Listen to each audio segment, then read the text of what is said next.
Good evening and welcome to our daily devotional reading. A special welcome to the members of our make-believe monastery, especially those who have been with us almost from the start. It's really good to have you here. For those who are joining for the first time, you are joining a devotional reading of Plato. We intend to read through him in 1 year, or in 365 days, I should rather say. I will say why. Well, let me say why now. I have booked my tickets to Rebecca, finally. It's just a long weekend. But even though I said previously that if I go on a multi-day pilgrimage, I will take my recording device with me, I changed my mind. Mostly because I just want to be with Rebecca and not think of other things. But also because I don't think I'll be able to do this for more than 1 year. So it really doesn't matter when I finish. I mean, for more than 365 days. So, because originally it was, if I want to start the next round, I have to start at Imbolc. And I started the previous one at Imbolc, so I would have to finish this one within a year. Or at least a few days within a year, but then that would not be necessary. So I'm taking it slow. The long and arduous journey is best taken slow.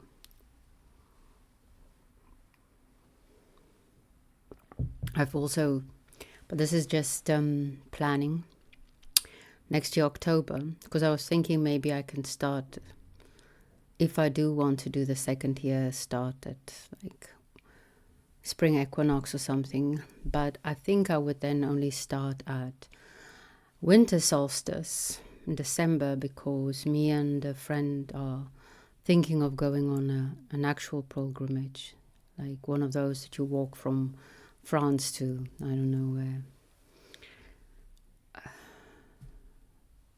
And we're going to take it. We both are in like the same mindset that we just want to take it slow and see what happens.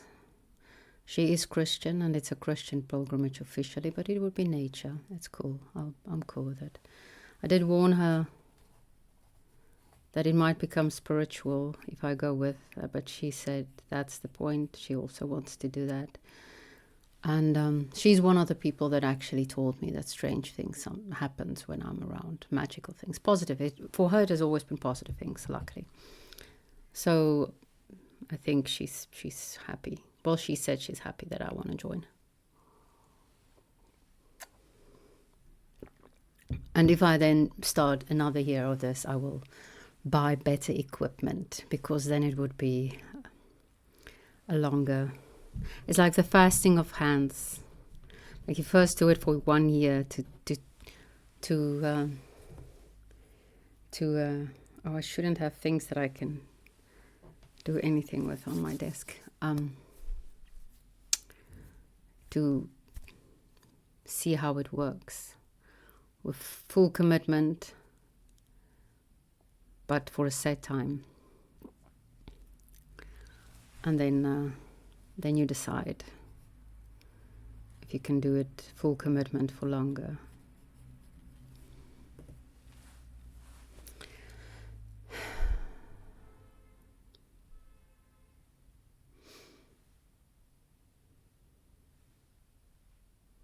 Let's quiet down. Turn inward. Prepare ourselves for a pilgrimage through the words of Plato.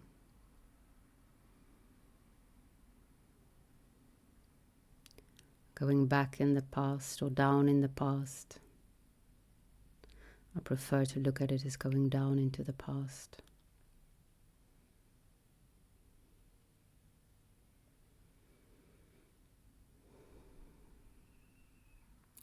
And see if maybe there is something in there that we can bring to the present and even possibly up to the future.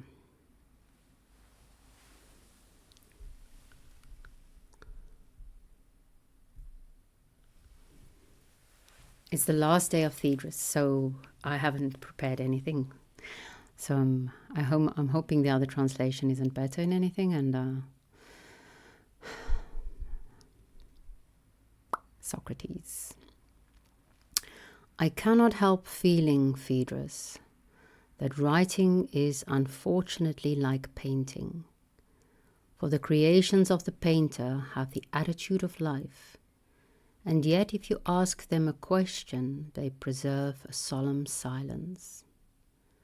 And the same may be said of speeches. You would imagine that they had intelligence, but if you want to know anything and put a question to one of them, the speaker always gives one unwavering answer. And when they have been once written down, they are tumbled about anywhere among those who may or may not understand them, and know not to whom they should reply, to whom not. And if they are maltreated or abused, they have no parent to protect them, and they cannot protect or defend themselves.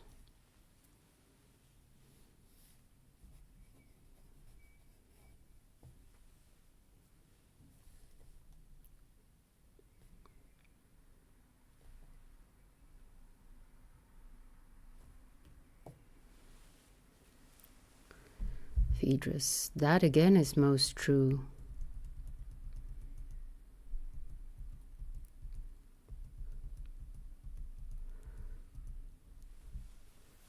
Socrates.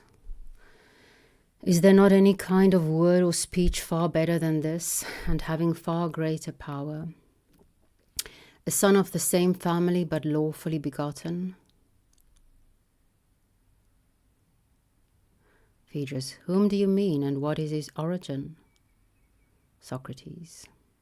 I mean an intelligent word graven in the soul of the learner, which can defend itself and knows when to speak and when to be silent. Phaedrus. You mean the living word of knowledge which has a soul, and of which the written word is properly no more than an image.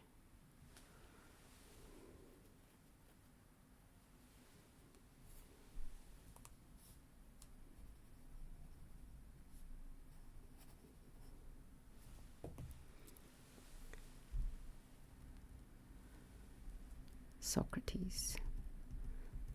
Yes, of course, that is what I mean. And now may I be allowed to ask you a question?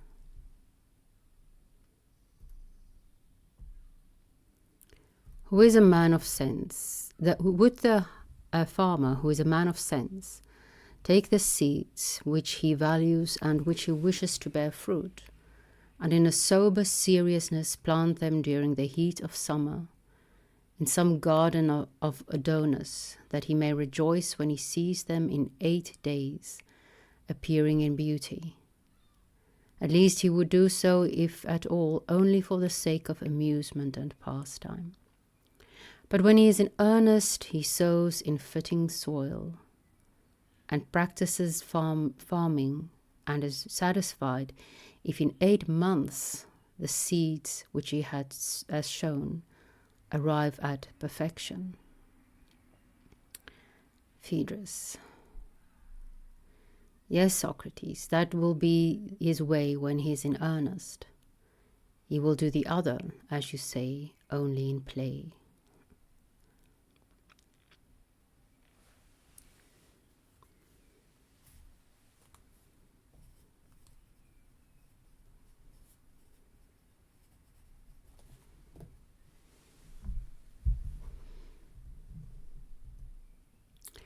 And can we suppose that he who knows the just and good and honourable has less understanding than the farmer about his own seeds? Certainly not. Then he will not seriously incline to write his thoughts in water with pen and ink, sowing words which can neither speak for themselves nor teach the truth adequately to others. No, that is not likely. Socrates. No, that is not likely. In the garden of letters he will sow and plant, but only for the sake of recreation and amusement. He will write them down as memorials to be treasured against the forgetfulness of old age, by himself and by any other old man who is treading the same path. He will rejoice in beholding their tender growth, and while others are refreshing their souls with banqueting and the like, this will be the pastime in which his days are spent.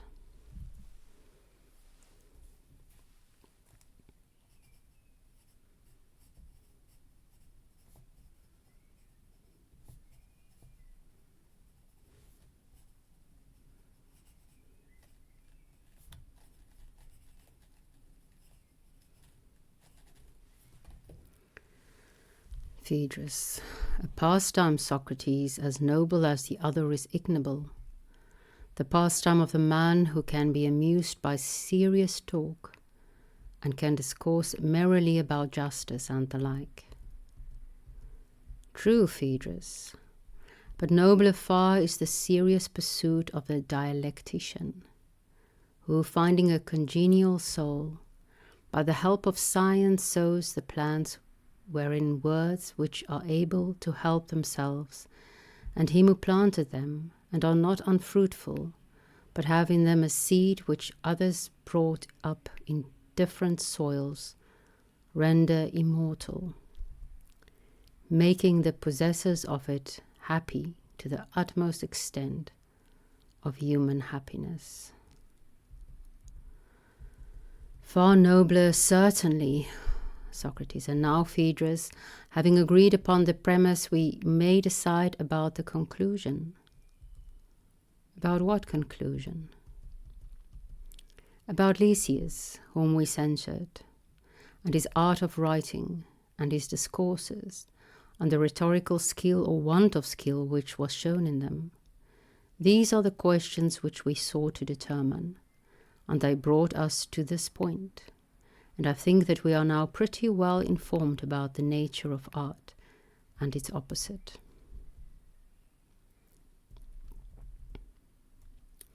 Yes, I think with you, but I wish that you would repeat what was said. Until the man knows the truth of the several particulars of which he is writing or speaking, and is able to define them as they are, and having defined them again to divide them until they can be no longer divided, and until in like manner he is able to discern the nature of the soul, and discover the different modes of discourse which are adapted to different natures, and to arrange and dispose them in such a way that the simple form of speech may be addressed to the simpler nature, and the complex and composite to the more complex nature. Until he has accomplished all this, he will be unable to handle arguments according to rules of art, as far as their nature allows them to be subjected to art, either for the purpose of teaching or persuading. Such is the view which is implied in the whole preceding argument.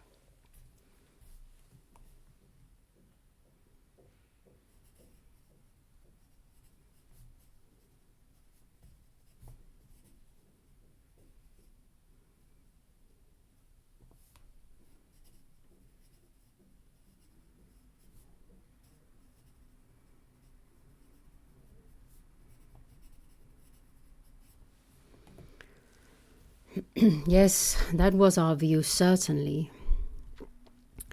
Socrates. Secondly, as to censor,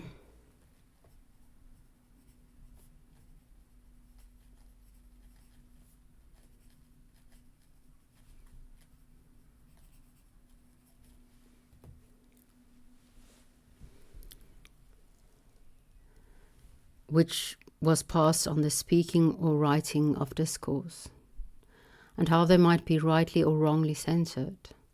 Did not our previous argument show what?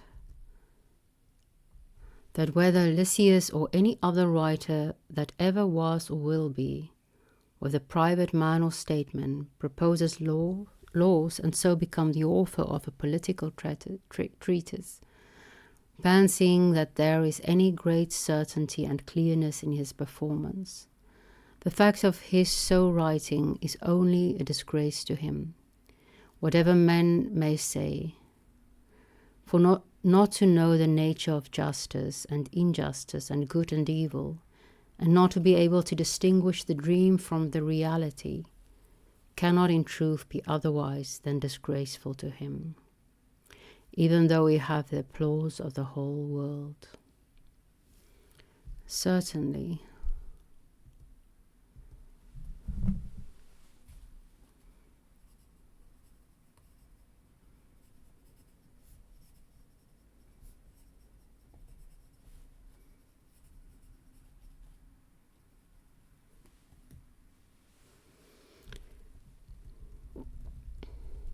But he who thinks that in the written word there is necessary much which is not serious, and that neither poetry nor prose, spoken or written, is of any great value, if, like the compositions of the rhapsodes, they are only recited in order to be believed, and not with any view to criticism or instruction, and who thinks that even the best of writings are but a remembering of what we know, and that only in principle of justice and goodness and nobility taught and communicated orally for the sake of instruction and graven in the soul, which is the true way of writing, is their clearness and perfection and seriousness, and that such principles are a man's own and his legitimate offspring, being in the first place the word which he finds in his own bosom. Secondly, the brethren and descendants and relations of his idea, which have been duly implanted by him in the souls of others, and who cares for them and no others. This is the right sort of man. And you and I, Phaedrus, would pray that we may become like him. That is most assuredly my desire and prayer. Socrates. And now the play is played out, and the rhetoric enough. Go and tell Lysias that to the fountain and school of the nymphs we went down, and were bidden by them to convey a message to him, and to other composers of speeches, to Homer and the other writers of poems, whether set to music or not, and to Solon and others who have composed writings in the form of political discourses, which they would term laws. To all of them we are to say that if their compositions are based on knowledge of the truth, and they can defend or prove them, when they are put to the test by spoken arguments, which leave their writings poor in comparison of them, then they are to be called not only poets, orators, legislators, but are worthy of a higher name, befitting the serious pursuit of their life.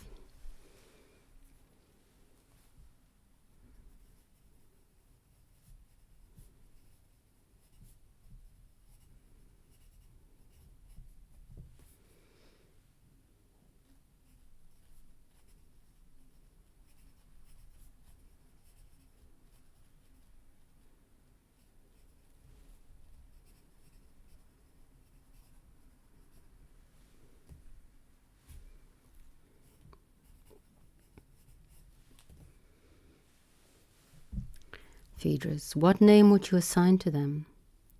Socrates. Wise I may not call them, for that is a great name which belongs to the gods alone. Lovers of wisdom or philosophers is their modest and befitting title. Phaedrus. Very suitable.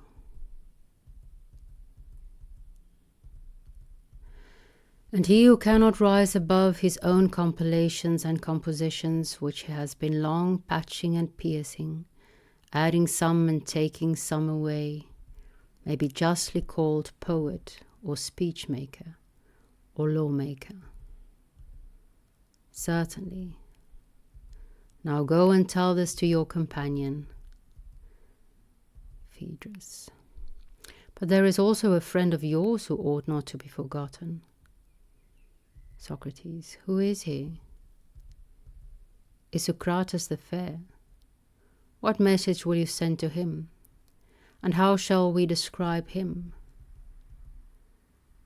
Isocrates is still young, Phaedrus, but I am willing to hazard a prophecy concerning him.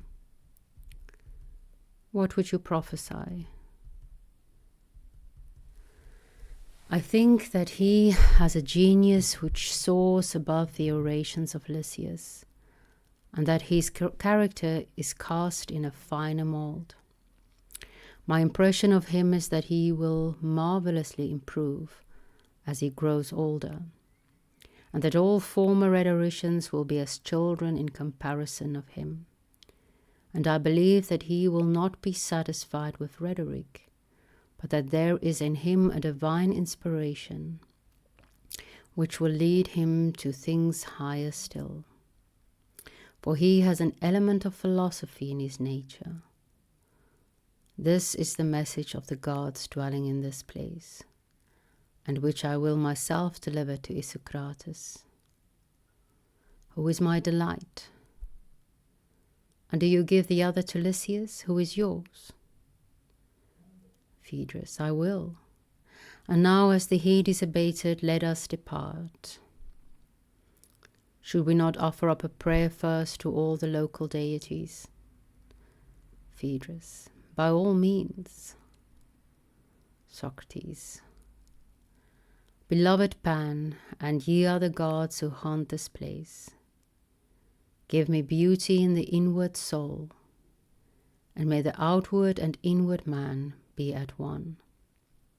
May I reckon the wise to be the wealthy, and may I have such a quantity of gold as a temperate man and he only can bear and carry. Anything more? The prayer, I think, is enough for me. Phaedrus. Ask the same for me, for friends should have all things in common. Socrates. Let us go.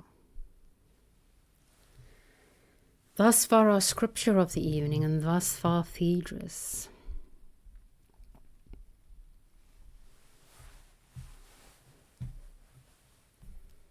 I do not know who Isocrates is. See, I should have read before and then I could have Googled. Well,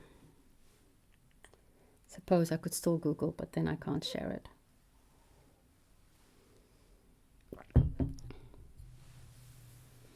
I don't think it's Plato, although I think he might have, because Plato is a nickname. It might be his name, but why it would have been more commonly known if Plato referred to himself.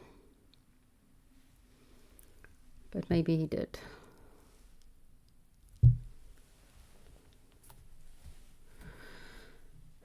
Writing and memorization. Oh, I feel so bad. I was already thinking I should memorize something.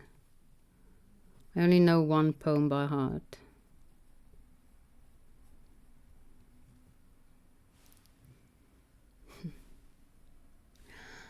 Let me not to the marriage of true minds admit impediments. Love is not love which alters when it alteration finds, nor bends with a remover to remove.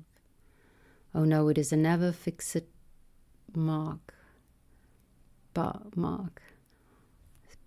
It looks upon tempest and is never shaken. It is the bark to every wandering soul, whose worths unknown, although the star, although his height be taken. Love's not time's fool, though rosy lips and cheeks within its bending sickle's compass come. Love alters not with each brief hours or weeks, but bears it out, even to the edge of doom. If this be error and upon me proved, I never read and no man ever loved. I should have rehearsed that. It's been a while. Sonnet 116, William Shakespeare.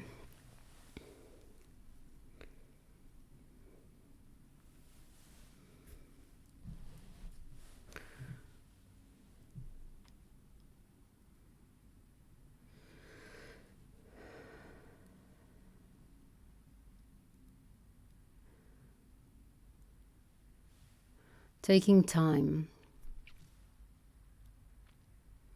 I have a friend who did one of the very long trails, and she memorized poetry on the way. Every day she would learn like a line or a paragraph, I'm not sure. She walked for a very long time.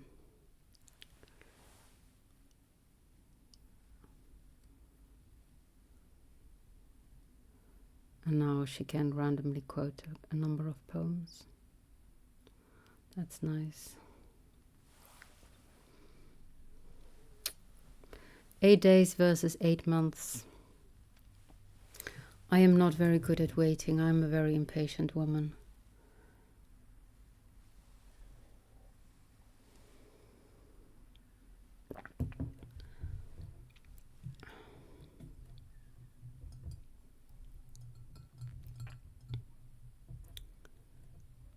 But it really doesn't help to plant seeds and to keep staring at them. You have to water them though, and actually put in the work in the meantime. You can't just forget about it.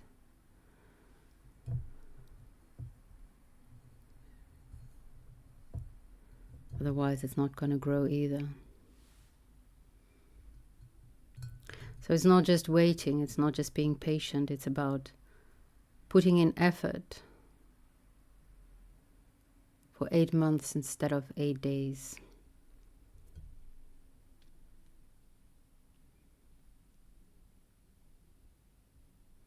Did Plato write to amuse himself, I asked, or did he write to amuse Phaedrus, his sweetheart?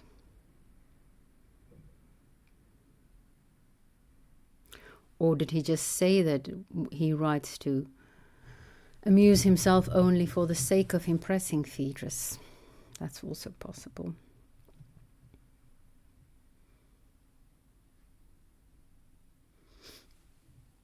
I have quite I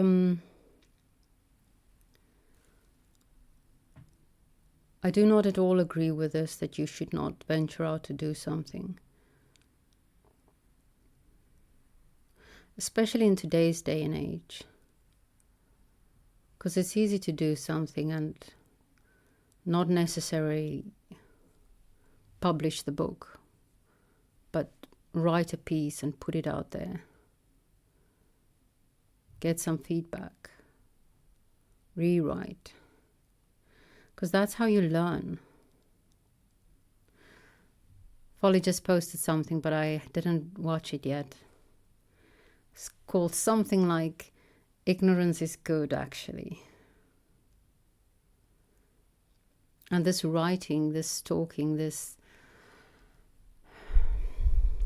trying to order your thoughts is a way of thinking. It is philosophizing, and maybe philosophizing has changed since the day of Socrates. Maybe writing is just something more common. We always worry about the next technology.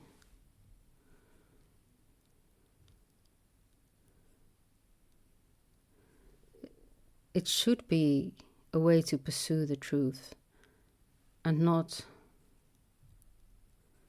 necessarily to claim that you possess it. Though I imagine most people do write as if they possess it. I did read something, of course, of relevance in Hegel this morning. I'm talking of slowly. I'm reading about 5 pages a day, which is perfect because Folly chose the Bravish Karamazov for the next few months. So for the next few months, I don't read Dostoevsky in the morning. So my morning philosophy can be Hegel, and just this one book of Hegel for the next 4 months. It will be fine.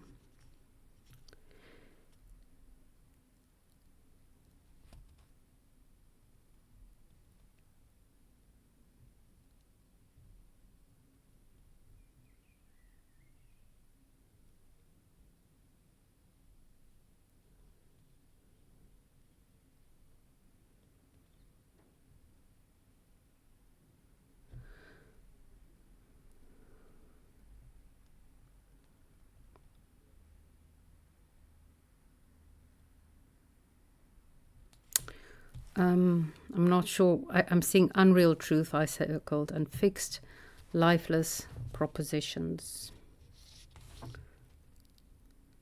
And that is what writing can easily become, fixed, lifeless propositions. But there was something else that I was looking for. I think this was yesterday, I'm not sure. Yeah, this was yesterday.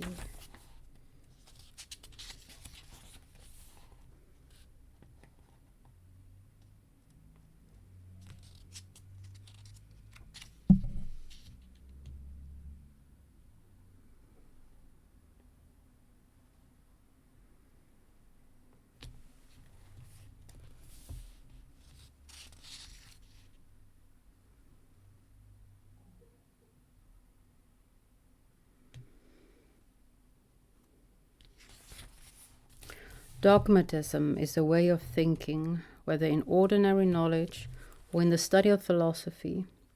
Dogmatism as a way of thinking is nothing else but the view that truth consists in a proposition, which is fixed and final, which is a fixed and final result, or again, which is directly known.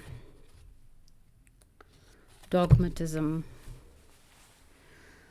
As long as you are not allowed to explore in word or in writing,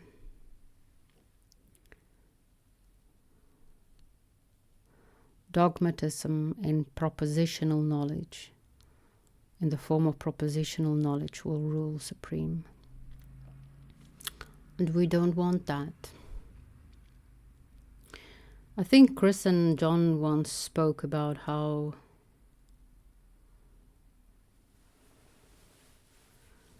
some of the conversations that we see online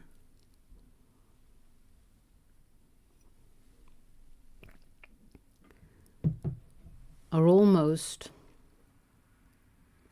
as if we are allowed access to see Platonic dialogues. And I think for the people who have these conversations, it is a good thing to aspire to.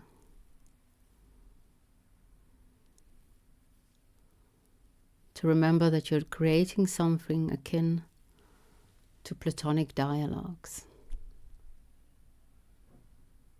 Now that is some serious play.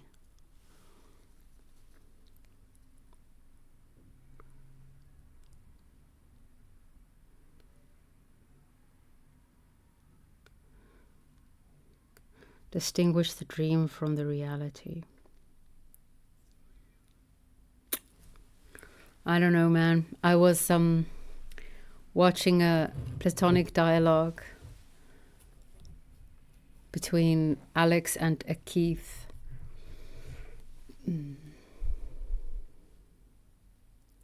Something-ish. And I'm now completely convinced that everything is an illusion.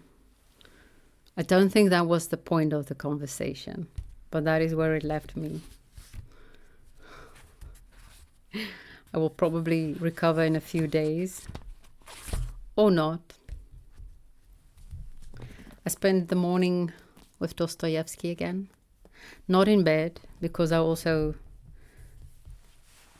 had folly to read, and it just doesn't feel right to spend the morning in bed with Joe. Not only, but also because he admitted that he cannot grow a beard yet. So I sat on the couch and read Dostoevsky and Joe. It's so good. I would really, really advise everyone to A, read The Brothers Karamazov, and B, read it along with the Unsolicited Reading Group. I think that's the name. Although I think it might have been solicited. Can't imagine people didn't ask him for that. I am madly in love with Ivan. Or he fascinates me. I really feel for him. The poor boy.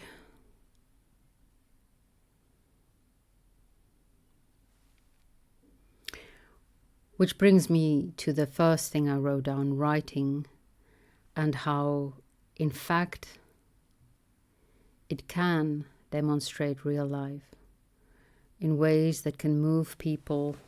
I don't even know how long ago. Born in 1821. Can move people 200 years later. Someone actually commented on Folly's post that it's so strange that it feels so relevant, the things that Dostoevsky write, so of our time, and yet it's a completely different context. And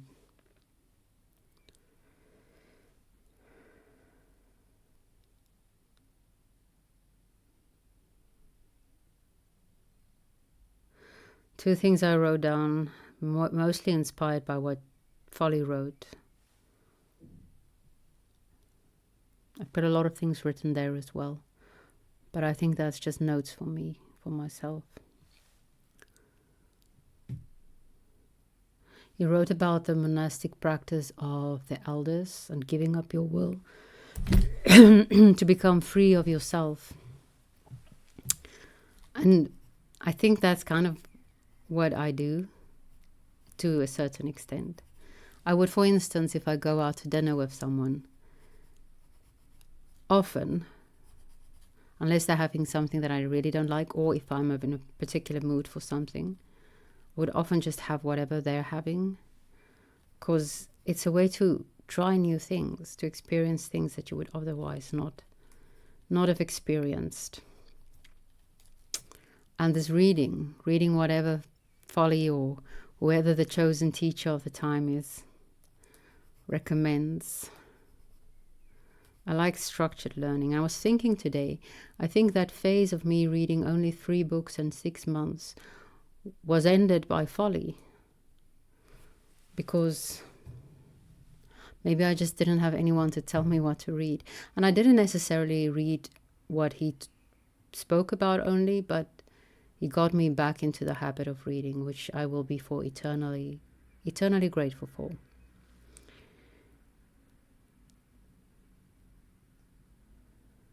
So that's the one thing. Occasionally, and to a certain extent, I think it's wise to outsource some of our choices. It makes us... Then the next thing is making life artful, because he writes about how Dostoevsky refers to a certain girl who jumped off a cliff, and she wouldn't have done so if it wasn't so beautiful. And you know what, man? We're like... Life is weird if it is not an illusion. If it's an illusion, I guess it's also weird. And we're living in crazy times, and I know everyone always says it, but maybe it's because it's always true. And really just do what you want to do. Just be who you want to be. Don't be so worried about not rocking the boat or being different, doing something that's frowned upon. Just make your life whatever you consider to be beautiful. And for me, that is by indoctrinating myself. We are going to be indoctrinated. We might as well indoctrinate ourselves by choosing the people we follow and whose advice we take, solicited or not.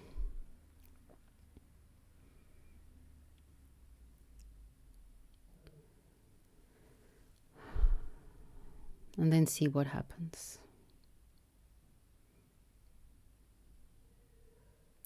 One of the worst things for many human beings is being bored, having a dull life. And we often do really stupid things to escape boredom.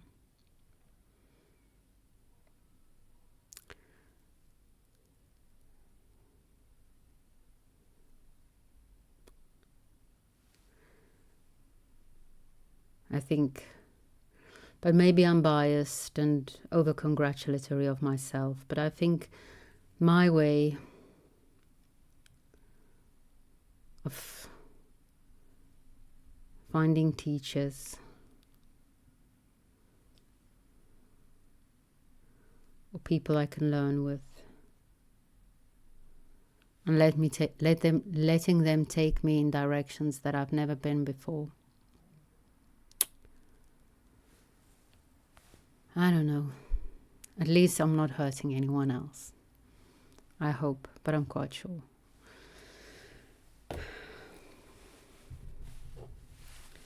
May the spirit of Sophia be with you.